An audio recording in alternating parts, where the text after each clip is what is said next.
श्रोतेहो नमस्कार. श्री सत्यव्रत तीर्थ इंडस्ट्रीजचे विनोद दिवाणजी आज आपल्यासोबत आहेत आणि उद्योग विश्वातील त्यांचा प्रवास आज आपण जाणून घेणार आहोत.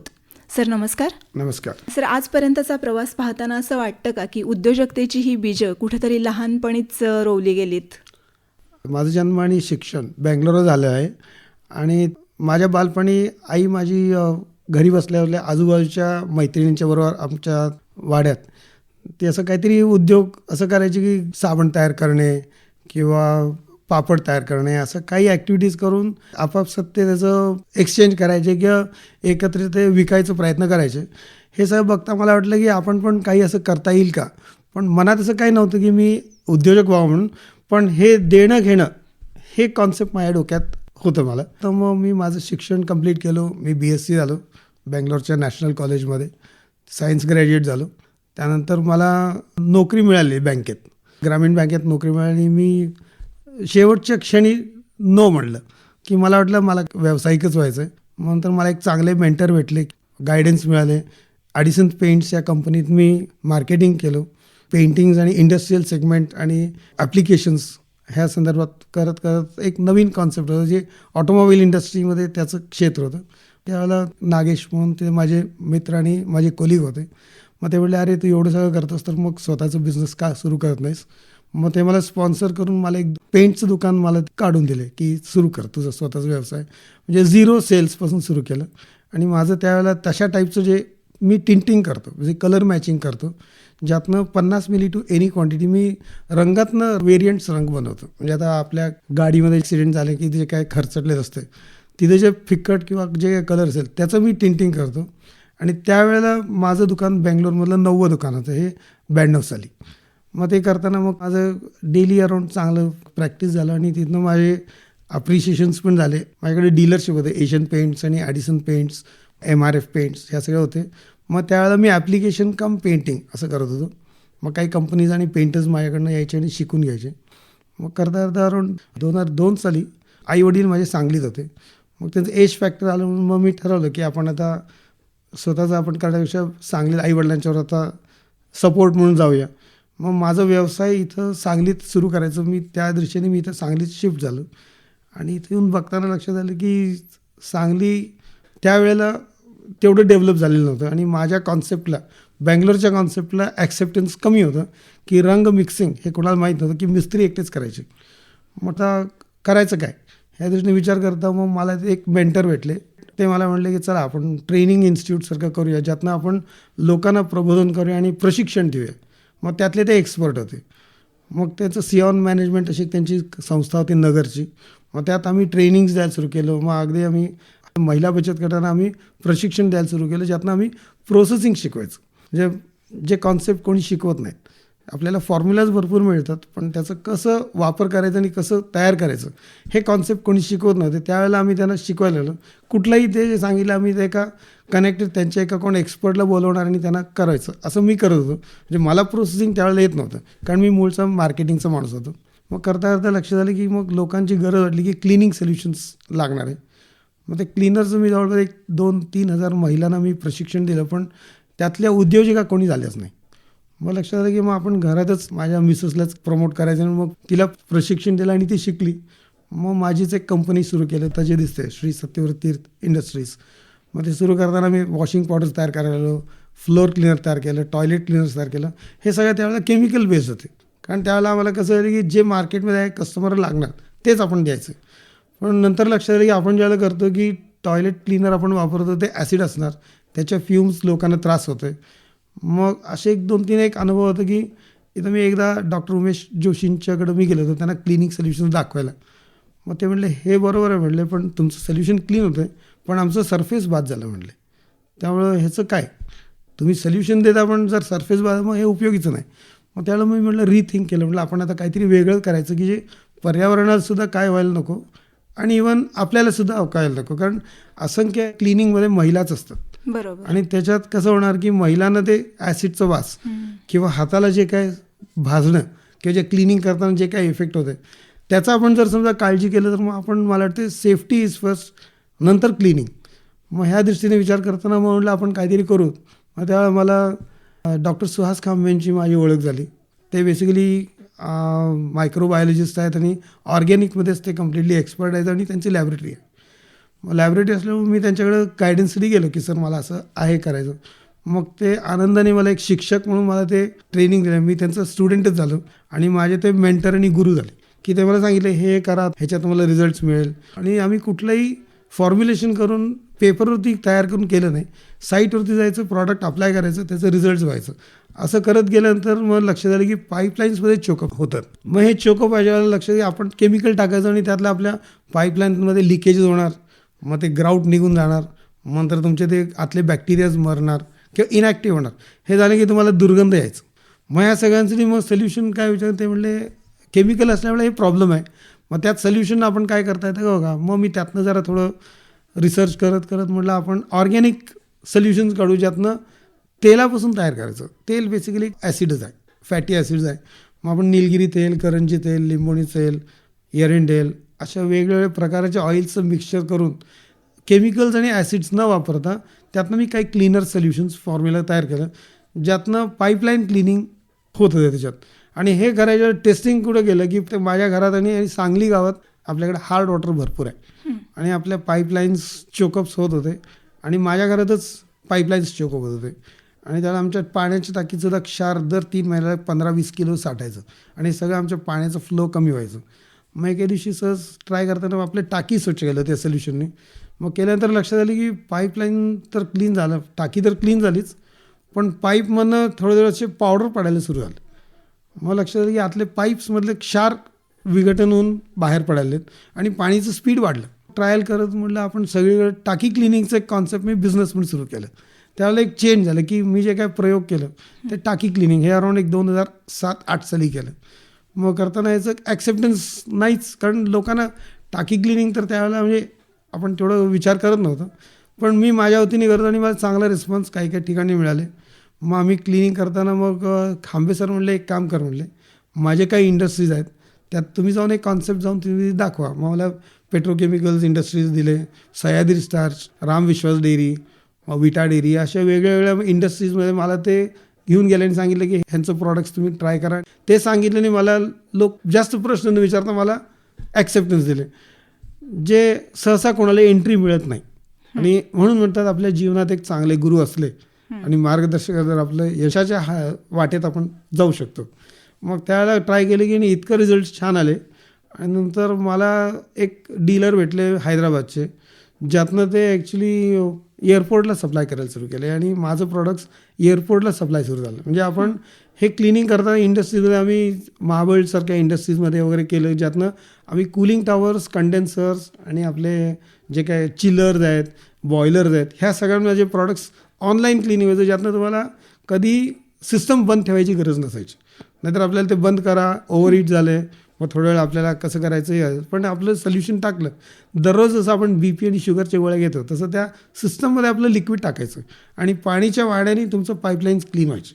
म्हणजे अख्खं सिस्टम एका पॉईंटमध्ये टाका आणि तुमचं सिस्टम क्लीन व्हायचं आणि वाहणारं पाणी पण क्लीन व्हायचं, पाणी क्लीन व्हायचं, घाण निघायचं आणि पाणीचं दुर्गंध जायचं आणि तुम्हाला इको फ्रेंडली म्हणजे एन्व्हायरमेंट फ्रेश व्हायचं, पर्यावरणपूरक. हां पर्यावरण. आणि मी ज्या पहिलं प्रोजेक्ट मला 2016 साली मला खांबे सर सह्याद्री स्टारला प्रोजेक्ट दिले की त्यांचं एक ETPचं पाईपलाईन क्लीन व्हायचं होतं. त्यावेळेला मी सांगितलं आणि तिथले मुखर्जी सर म्हणजे डायरेक्टर आहेत, त्यांना सांगितलं की हे बंदा आपको कुछ मदत कर सकते देखिए. मग त्यांच्याशी बोलताना ते माझ्यावरती विश्वास टाकले की चला करूया. मला एक ऑपॉर्च्युनिटी दिली आणि त्यांचं 2 किलोमीटरचं पाईपलाईन आम्ही टोटली 6 इंचीचं पाईप 50 पैशाचं ठोकळा दिलं, असं पाईपलाईन आम्ही त्यांना क्लीन करून दिलं. त्या प्रोसेसला लागलं 1.5 वर्ष.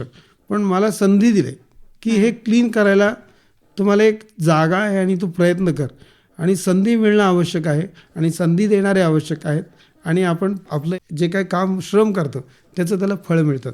हे मला त्यातनं शिकायला मिळालं आणि प्रोसेस शिकलो की क्लिनिंग करायला कुठलं सिस्टम आहे त्या पद्धतीने केलं तरच आपलं क्लिनिंग होतं किंवा कुठलीही गोष्ट एका सिस्टममध्ये गेलं तर आपल्याला ते होऊन जाईल. मग हे करताना मुखर्जी साहेब पहिली त्यांच्यात स्टार्च इंडस्ट्री ज्यातनं कोरोजन व्हायचं, ॲसिड आणि फ्युम्स असल्यामुळं ते म्हणले की तिथं असं गंज वगैरे पकडायचं ते इन्स्ट्रुमेंट्सला आणि स्ट्रक्चरला. आणि मी मुळात पेंट इंडस्ट्रीमध्ये असल्यामुळं ते मला विचारले आणि मी त्यांना सोल्युशन आहेत म्हटलं. मग ते म्हटलं एक काम कर, क्लिनिंगचं पेंटिंगचं काम घेऊन मला ते प्रोजेक्ट दिले.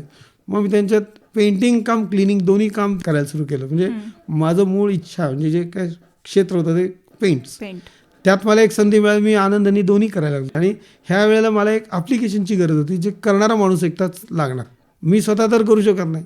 मग त्यात मला एक चांगला साथीदार मिळाला, देवराज कट्टी म्हणून भेटला.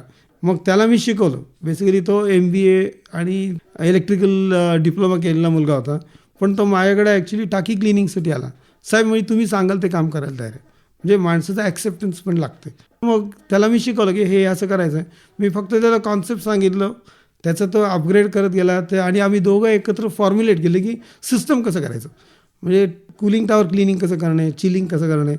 जवळपास आम्ही आमचा प्रवास एवढा झाला की लोक आम्हाला बोलवायला लागले की इंडस्ट्रीमध्ये तुम्ही AMC घ्या आणि कॉन्ट्रॅक्ट घ्या. मग आमचा बिझनेस पण वाढला. मग ज्यावेळेला एअरपोर्टमध्ये ऑपॉर्च्युनिटी मिळाली, मग मी त्याला म्हटलं तू जाऊन तिथं कर.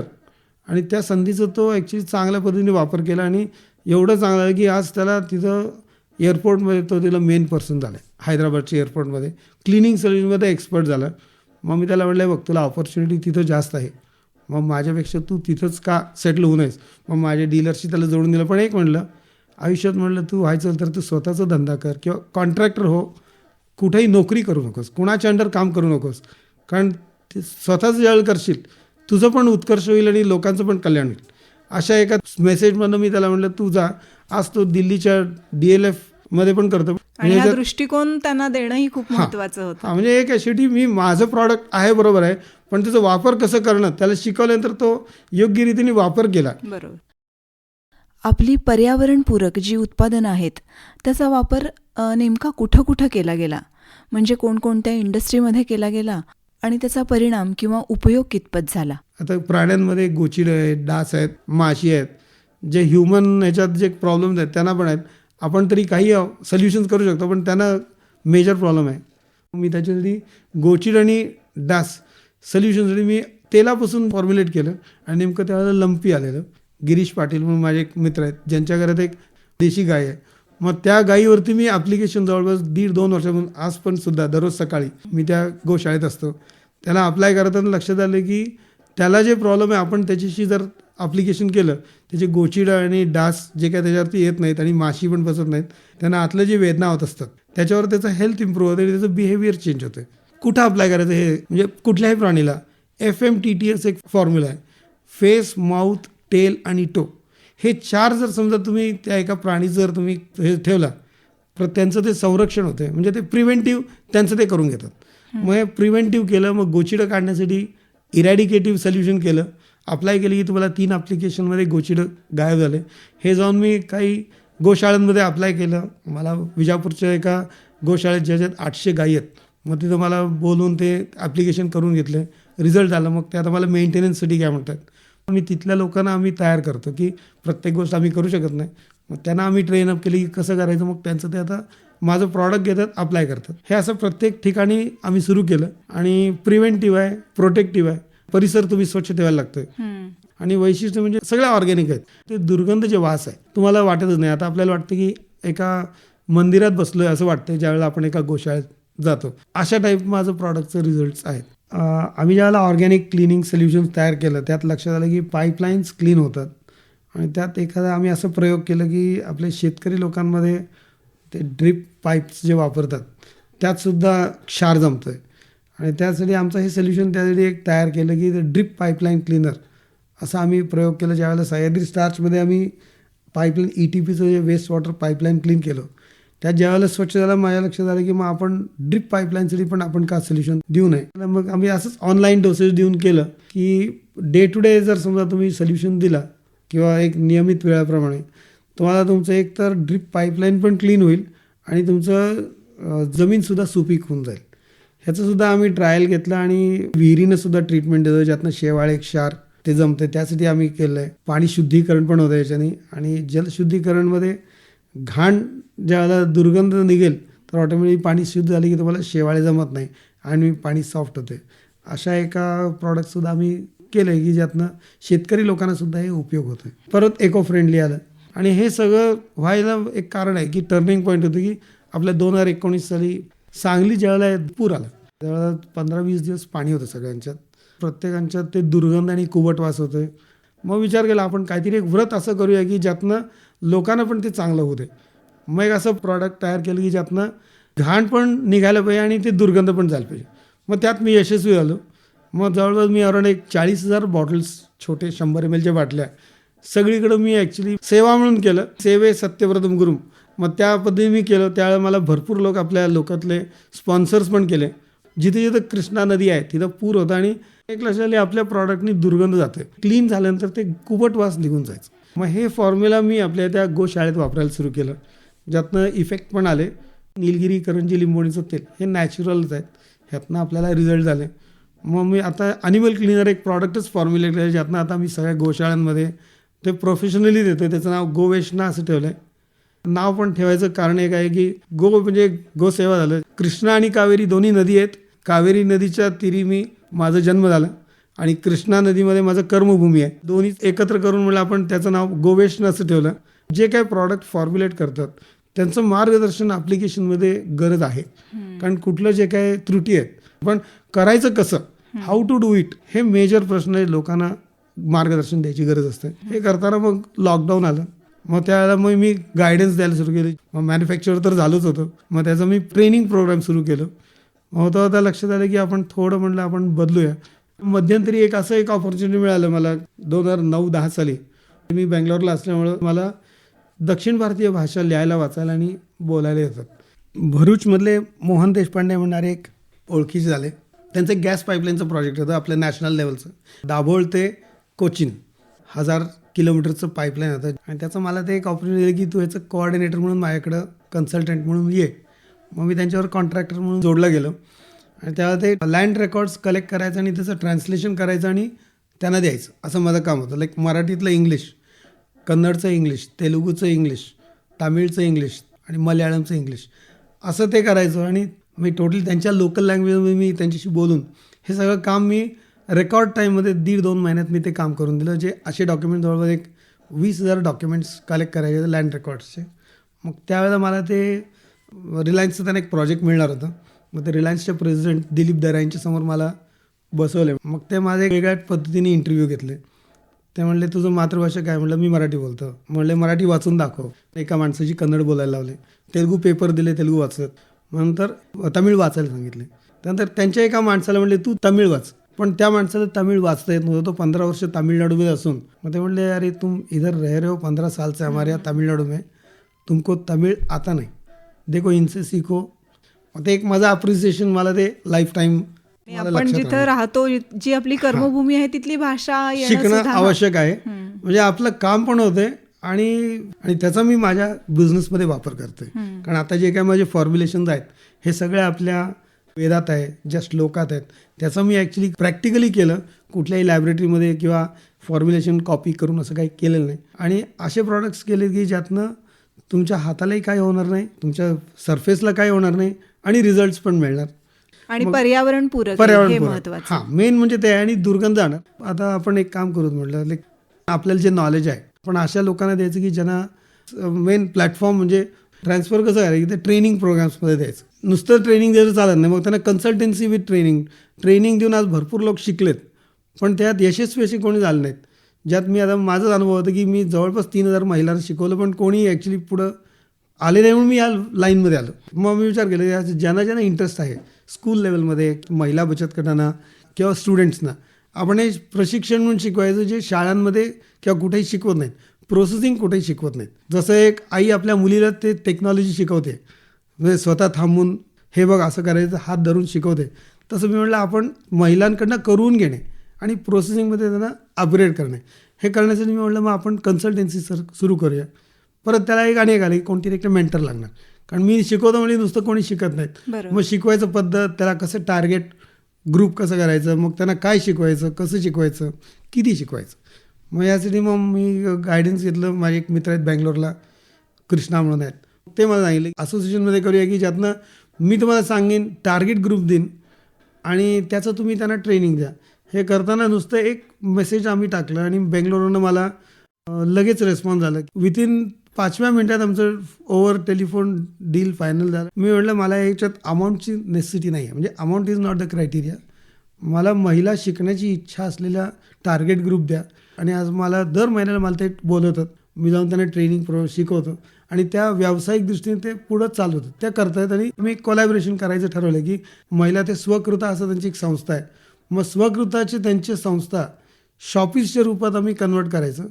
महिलांना प्रत्येक गावात स्वकृता एक शॉप करायचं. NGO आहे ज्या महिलांना सबलीकरणात ते गेले 17 वर्ष ते काम करत आहेत. नुकतंच त्यांना सगळीकडनं फेलिसिटेशन झाले.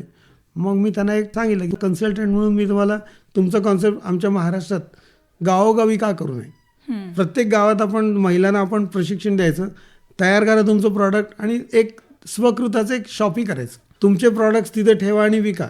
म्हणजे तुम्ही तयार केलेलं प्रॉडक्ट चांगलं आहे की नाही तुम्हाला पण कळेल. म्हणजे जसं आपण स्वयंपाक आपलं केलेलं आपण मला बरं वाटतं का नाही, बरं वाटल्यावर आपण 4 लोकांना देऊया, नाहीतर आपण त्यात सुधारणा करूया, ह्या कॉन्सेप्टमध्ये करूया. मग आम्ही आता पाडव्यानंतर त्यांचं स्वकृताची शॉपीज आम्ही कर्नाटक आणि महाराष्ट्र ह्या दोन्ही ठिकाणी करायचं ठरवलं आहे. माझं एकच इच्छा आहे की ह्यातले भरपूर महिला किंवा विद्यार्थी वर्ग ह्यातनं या प्रशिक्षण घेऊ देत. कोविडनंतर लोकांना भरपूर प्रॉब्लेम झालेत. मग त्यातनं मानसिकता बदलली की आपण काम करायचं का नाही, करा पहिल्यांदा.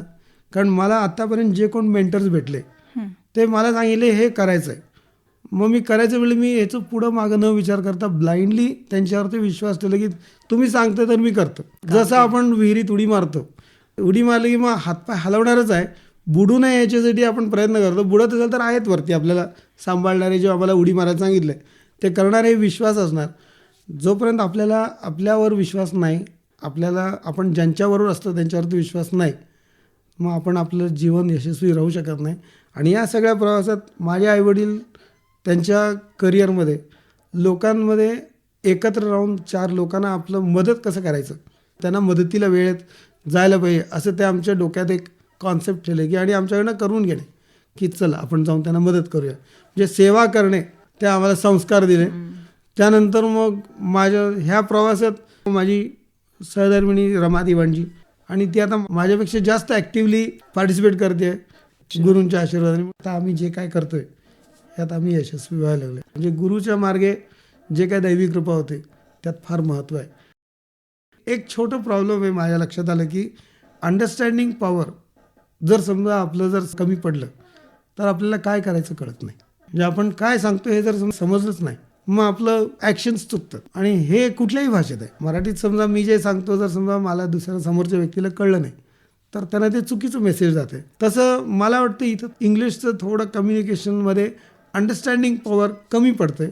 सगळे जर त्याचं अपग्रेड करून घेतले कम्युनिकेशन आणि हे अनालिसिस केलेत की मराठी बोलणाऱ्या व्यक्तींचं इंग्लिश चांगलं आहे भारतात, पण थोडंफार गफलत कुठं आहे की अंडरस्टँडिंग पॉवर. कारण ग्रॅमॅटिकली आपण जर समजा थोडंफार इम्प्रूव्ह केलं आणि अपग्रेड केलं तर आपण आणि यशस्वी होऊ शकतो.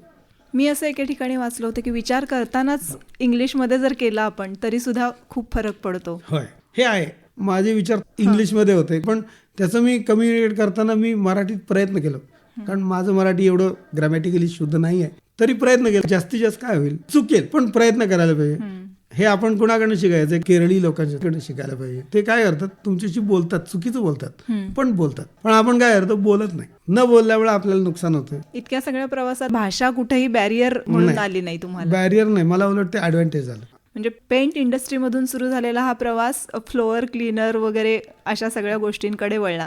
आणि गरज हीच शोधाची जननी आहे या उक्तीनुसार तुम्ही गरज जशी लागली म्हणजे घरातलं पाईप लिकेज प्रिव्हेंट करण्यासाठी केमिकल्सचा वापर न करता या ऑर्गॅनिक प्रॉडक्टकडे तुम्ही वळलात. आणि ह्याच्यात असं आहे की आता माझे जे प्रॉडक्ट्स आहेत त्याचं वैशिष्ट्य आहे की तुमचं पाईपलाईन्स क्लीन करतात, पाण्याची टाकी जे क्लीन करतो. नुसतं टाकी क्लीन करणे म्हणजे माती उचलून काढणे हे कॉन्सेप्ट आहे. म्हणजे ज्यात गाळ काढणे ते स्वच्छता नाही आहे. पण ह्याच्याबरोबर समजा तुम्ही पाईपलाईन क्लीन केला, आपण दात घासतो बरोबर आहे. दात पूर्वीच्या काळी आम्ही लिंबोणीच्या ह्याच्यानी दात घासायचो.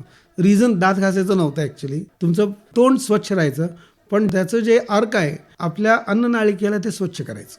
माझं प्रॉडक्ट त्या पद्धतीने काम करते की तुमचं पाईपलाईन्स क्लीन करतं. पण ॲसिड्स वापरले आपलं जसं होत नाही, आपले तेल आहेत आणि नॅचरल जे आहे तुमचं सिस्टम क्लीन करेल आणि तुम्हाला रिझल्ट्स पण आणि हेल्दी राहतो आणि कुठलंही डॅमेज नाही होत. नाही होत. ज्या वेळेला सिंकमध्ये आपण भरपूर क्रिया करतो की आपण दात घासतो, विंचरतो, म्हणजे काही घाण वगैरे टाकतो, हे सगळं आपल्याला वाटतं की ते पाईपमध्ये आहे, पण ते तुमच्या सिस्टममध्ये कुठेतरी अडकलं. केसांचा ॲक्च्युली आपण टाकतो कळत नाही, तिथं गुंतावून ते नेट तयार होतं आणि तिथं तुम्हाला पाणीचं फ्लो बंद होते आणि त्याला तुम्ही ॲसिडनी सुद्धा केस जळत नाही. मग त्यासाठी माझे प्रॉडक्ट्स तिथं काम करतात की पाईपच्या अवतीभोवती जे चिकटपणा आहे त्याचं विघटन करतं माझं प्रॉडक्ट. मग त्यावेळेला तुमचं पाणी फ्लो होऊन जातं. पण आज आरोसुद्धा वापरतो, पण आरोमध्ये तुमचं फक्त पाणीचं TDS कमी करेल किंवा जे काय क्षार कमी करेल, पण त्यातलं जे काय विषारी अंश, समजा आता टाकीमध्ये तुमचं एक पाल पडलं किंवा किडे वगैरे पडले, ते जे आहे तुमच्या अख्ख्या पाईपलाईनमध्ये असते. मग त्याचा इफेक्ट आहे की आपल्याला रोगराई वाढतं. रिझन आहे की आतलं पाईपलाईन क्लीन करणं आवश्यक आहे. की keep the temple clean if you want to install the god there, असं जे म्हणतात, त्या पद्धतीने आपलं परिसर स्वच्छ ठेवले की होऊन जात आहे. आता या सगळ्या तुमच्या प्रवासात तुमचे प्रॉडक्ट आणि ही सगळी मोठी मोठी प्रोजेक्ट तुम्ही जी काही हँडल केलेत, तर त्यामध्ये नफा नुकसान हे सगळं गणित, म्हणजे कुठेतरी व्यवहार सुद्धा बघणं महत्त्वाचं आहे. तर हे सगळं गणित तुम्ही कसं मांडलं? ॲक्च्युली मी प्रॉफिट हे सेकंडरी विचार केलं. पहिल्यांदा आपण ॲक्टिव्हिटी करायचं. ॲक्टिव्हिटी केली की मिळणार गमावणार हे आहेच आहे, पण पहिल्यांदा ज्यावेळेला करता की संधी मिळाली त्याचा वापर करूया. आणि एकदा करता करता मी कस्टमरना सुद्धा असं नाही केलं की ते माझ्याकडे आलेत, नाही, सर्व्हिस दिल्या याचं तुम्हाला रिझल्ट आले, रिझल्ट तुम्हाला आले आणि दिसतंय, मग मला पेमेंट द्या. पण माझ्याकडे जे स्किल्ड टीम आहे ते काम व्यवस्थित करतील आणि रिझल्ट येण्यासारखं काम करतात. हां, काही इश्यूमध्ये झालेलं आहे की काम म्हणजे काही ॲप्लिकेशन मेथडमध्ये चुकलं आहे, मग त्यातनं आम्हाला कधी कधी रीडू करावं लागलं. मग त्याच्यामुळे आम्हाला त्याच्यात नुकसान झालं आहे. म्हणजे हिकअप्स आहेत. लॉकडाऊनमध्ये आम्ही ॲक्च्युली काम बंद ठेवलं, पण त्यानंतर परत सुरू झालं आणि आता परत ते जे कस्टमर होते ते परत आमच्याकडे आले आणि कदाचित माझं कॉस्टिंग थोडं कदाचित त्यांना वाटेल की मी जास्त चार्ज करेन. आता फॉर एक्झाम्पल आम्ही टाकी क्लिनिंगच्या वेळेला आम्ही सिस्टम क्लिनिंग करत असल्यामुळे आमचं कॉस्ट थोडं जास्त आहे.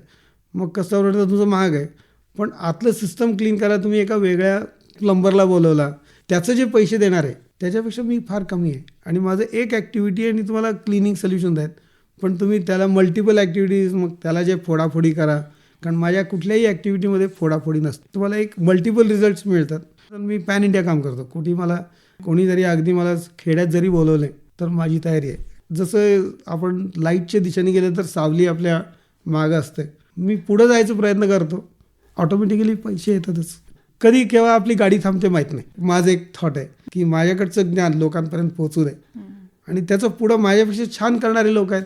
तसं मी म्हटलं की माझ्याबरोबर असलेला एक ॲप्लिकेटर, पण आज तो हैदराबादच्या एअरपोर्टला म्हणा किंवा दिल्लीच्या DLF एअरपोर्ट सिस्टममध्ये तो तिथला मेन माणूस झाला आहे. मग मला अभिमान वाटतं की अरे माझं शिकवून ऐकून मी सांगितलं केलेला व्यक्ती त्याचा तो डेव्हलपमेंट झाला.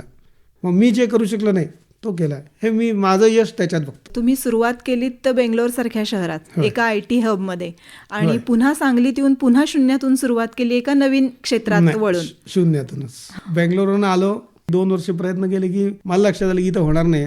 मग परत ते ABCD झालं. म्हणजे मला इथलं काही ज्ञान नव्हतं, मी क्लिनिंग इंडस्ट्रीला नव्हतंच. गरज आहे असं मी सुरू केलं.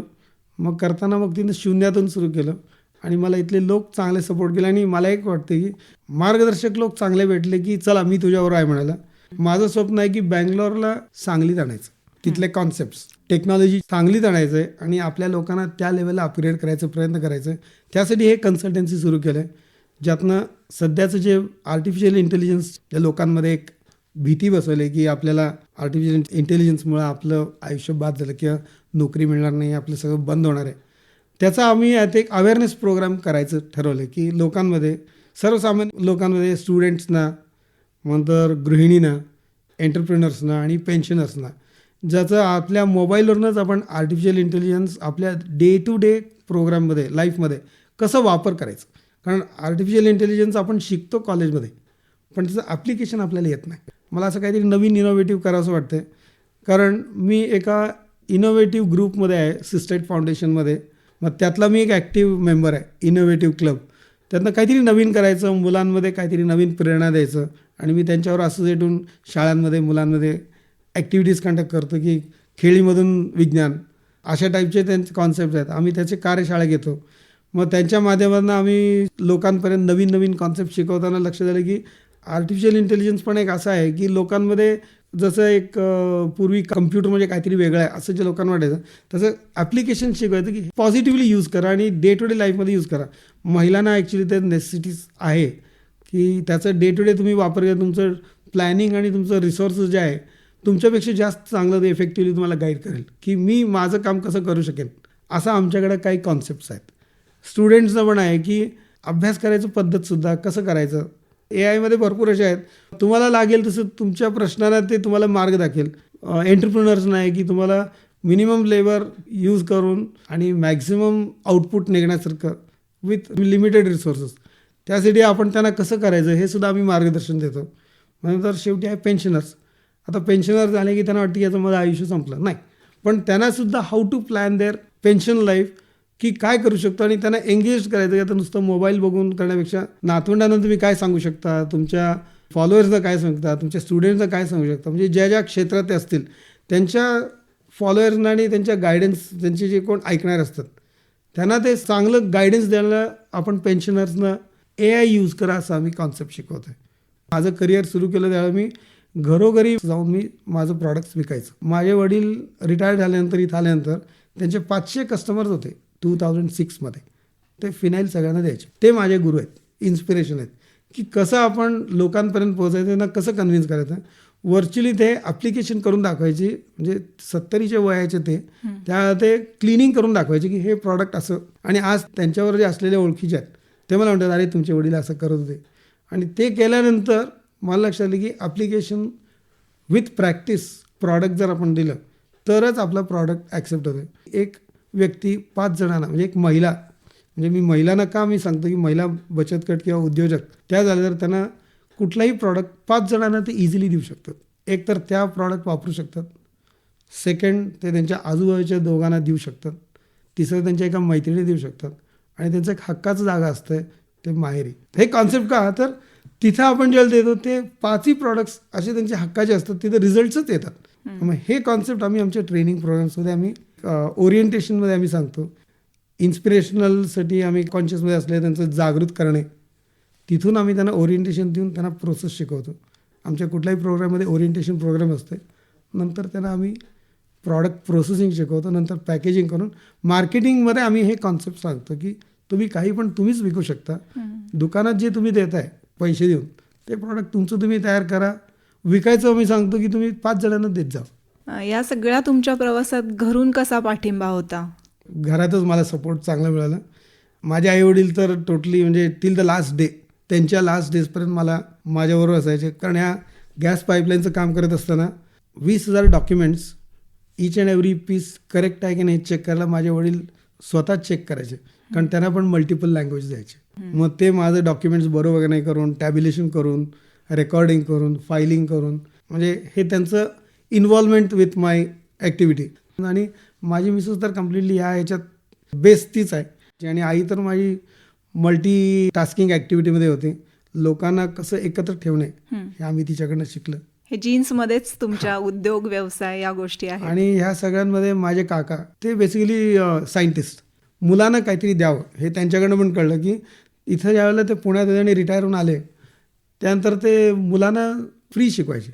म्हणजे एक व्यक्ती मला एक शिकवले की ह्युमन रिलेशन्स आणि इंग्लिशचं जे काय नॉलेज आहे ते माझ्या वडिलांच्याकडनं मला चांगलं गायडन्स मिळालं. आता नवीन व्यवसाय सुरू करणाऱ्यांना किंवा उद्योग क्षेत्रात येणाऱ्या लोकांना काय सांगाल तुम्ही? पहिल्यांदा काम करायची मानसिकता निर्माण करायला पाहिजे. पहिल्यांदा मी बघितलं की प्रत्येक ठिकाणी आम्ही ज्यावेळेला उद्योजक प्रशिक्षण देतो, कार्यक्रम झाले की सगळे टाळ्या वाजवतात.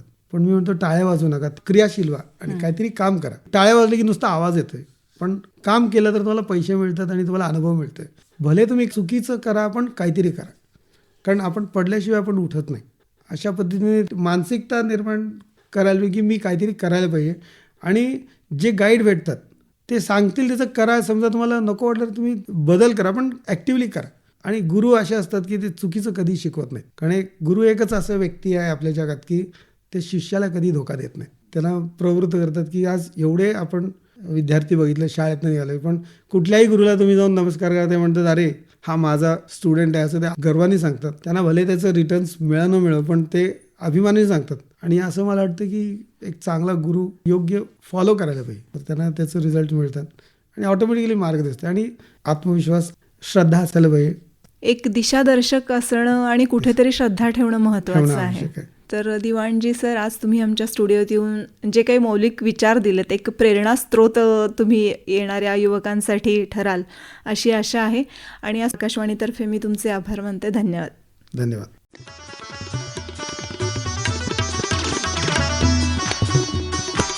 उद्योग जगत या कार्यक्रमाचे सादरकर्ते श्रीनिवास जरंडीकर.